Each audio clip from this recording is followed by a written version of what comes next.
Nous poursuivons l'examen du projet de loi instituant un système universel de retraite. La réforme des retraites débattue à l'Assemblée nationale. 10 jours durant, les députés ont examiné en commission spéciale le texte du gouvernement avant sa présentation dans l'hémicycle. Des séances en comité restreint qui ont parfois tourné au face-à-face, opposition contre majorité. Ces débats préliminaires n'ont en tout cas pas dissipé les craintes du député PS de la Loire, Régis Juanico. Nous sommes face à un texte à trous et qui dessaisit le Parlement à de nombreuses reprises.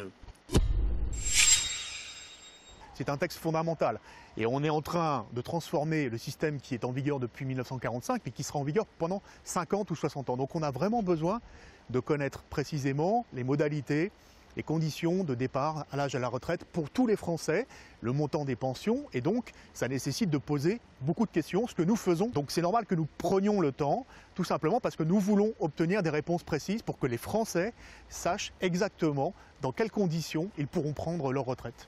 Il faut savoir que les précédentes réformes des retraites, en 2010 et en 2014, avec moitié-mois d'articles, avaient duré 4 mois au Parlement, Assemblée nationale et Sénat. Donc là, on voudrait avoir un débat expéditif en 4 semaines, ça ne sera pas possible. La valeur du point, c'est essentiel, effectivement, pour le montant des futures retraites.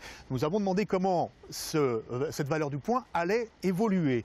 Et le gouvernement nous a répondu, nous allons fabriquer un nouvel indicateur qui n'existe pas encore et que l'INSEE n'a pas aujourd'hui élaboré. Donc vous voyez, ça s'appelle le revenu moyen d'activité. Donc on a inventé cette semaine, après le dépôt du projet de loi, dans la commission, face à nos questions qui étaient extrêmement précises, un nouvel indicateur. Donc ce n'est pas pour nous rassurer.